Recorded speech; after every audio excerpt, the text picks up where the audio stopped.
பொறியாளர் ஒருவர் குறுக்குவெட்டு பரவளையமாக உள்ள ஒரு துணைக்கோள் ஏற்பியை வடிவமைக்கிறார். ஓகே, ஸோ இதுதான் வந்து என்னது இந்த துணைக்கோள் ஏற்பி அப்படின்னு நினைச்சுக்கோங்க. ஓகே, ஸோ இது வந்து என்னது புரிஞ்சுக்கிறதுக்காக நீங்க என்ன பண்ணுவீங்கன்னா டிஷ் இருக்கும்ல, ஸோ அதுதான் வந்து என்னது நம்ம வந்து என்னது டிவிக்கு வச்சிருப்போம்ல, ஸோ அதுதான் வந்து என்னது இது அப்படின்னு சொல்லி இமேஜின் பண்ணிக்கோங்க. அதன் மேல் பக்கத்தில் 5 மீட்டர் அகலமும், ஓகே, ஸோ இந்த இது என்னது இந்த லென்த் டோட்டல் லென்த் வந்து என்னது 5 மீட்டர் அகலம். ஸோ இது வந்து என்னது டோட்டலா வந்து என்னது 5 மீட்டர் அகலம். ஓகே, ஸோ அப்போ வந்து என்னது இந்த பக்கம் 2.5, இந்த பக்கம் 2.5. ஓகே, முனையிலிருந்து குவியம் 1.2 மீட்டர் தூரத்தில் உள்ளது. ஸோ இது வந்து என்னது 1.2. ஸோ இதான் வந்து என்னது குவியம் அப்படின்னு சொல்லி கொடுத்துருக்காங்க. ஸோ இது வந்து என்னது 1.2. Okay, X. ஒய் வந்து என்னது நம்ம வந்து 0 அப்படின்னு சொல்லி எடுத்துக்கலாம். ஏன் அப்படின்னா நம்ம கணக்குல அடுத்தபடி தான் கொடுத்துருக்காங்க. அதாவது முதல் கணக்கு என்னன்னா முனையை ஆதியாகும். ஸோ ஆதி தான் வந்து என்னது இந்த முனை இந்த பரவளையத்திற்கு. எக்ஸ் அச்சு பரவளையத்தின் சமச்சீர் அச்சாகும். ஸோ எக்ஸ் அச்சு தான் என்னது சமச்சீர் அச்சு. அப்படின்னா குவியம் வந்து என்னது கண்டிப்பா 1.2,0 தான் இருக்கும். ஓகே, கொண்டு ஆய அச்சுகளை பொருத்தி பரவளையத்தின் சமன்பாடு காண்க. ஸோ இது வந்து என்னது ஒரு கணக்கு. ரெண்டாவது கணக்கு முனையிலிருந்து செயற்கைக்கோள் ஏற்பியின் ஆழம் காண்க. ஸோ இந்த டோட்டல் டிஸ்டன்ஸ், அதாவது என்னன்னா இந்த குவியத்துக்கு அப்புறம் கொஞ்சம் டிஸ்டன்ஸ் இருக்கு. ஸோ அது மொத்தமா எவ்வளவுன்னு சொல்லி கேட்டிருக்கிறாங்க. ஓகே, ஸோ நம்ம வந்து இப்போ வந்து கணக்கு வந்து ஸ்டார்ட் பண்ணலாம்.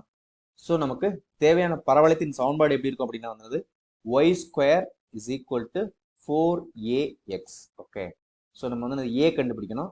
ஸோ நமக்கு என்ன கொடுத்துருக்காங்க அப்படின்னா வந்து குவியம் கொடுத்துருக்காங்க. குவியத்துக்கு ஃபார்முலா என்ன? ஸோ அது a,0.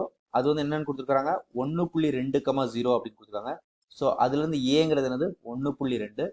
ஸோ இதான் வந்து என்னது ஈக்குவேஷன் நம்பர் 1ன்னு வச்சுக்கலாம்.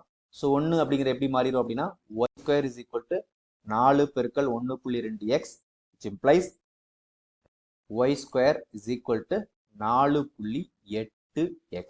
ஓகே, ஸோ இதுதான் வந்து தேவையான பரவளையத்தின் சமன்பாடு. அதான் வந்து கேட்டிருக்கிறாங்க. ஓகே, ஸோ ரெண்டாவது கணக்கு என்ன கேட்டிருக்கிறாங்க அப்படின்னா வந்து முனையிலிருந்து செயற்கைக்கோள் ஏற்பியின் ஆழம் காண்க. ஸோ நம்ம என்னது இந்த புள்ளி கண்டுபிடிக்கணும். ஓகே, அந்த குவியத்துக்கு அப்புறம் உள்ள இந்த புள்ளி கண்டுபிடிக்கணும். இந்த புள்ளி எப்படி கண்டுபிடிக்கிறது?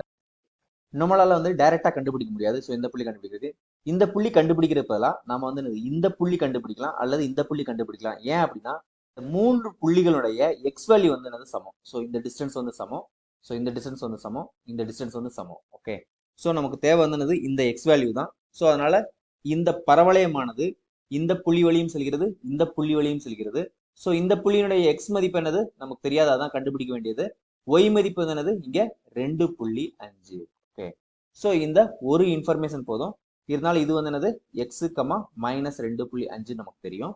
ஓகே, ஸோ இப்போ வந்து என்னது கணக்கை வந்து என்னது வேற மாதிரி எழுதிக்கலாம். என்ன மாதிரி அப்படின்னா to find X at Y is equal to 2.5.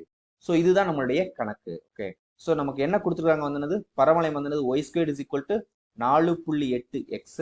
Okay, so 4.8x is equal to ஒய்ங்கிறது என்னது 2.5 the whole square. So 2.5 the whole square அப்படிங்கிறது என்னது 6.25. Okay, so 4.8x equal to 6.2. So இதுல இருந்து என்னது x is equal to 6.25 divided by 4.8. So this is equal to 1.3.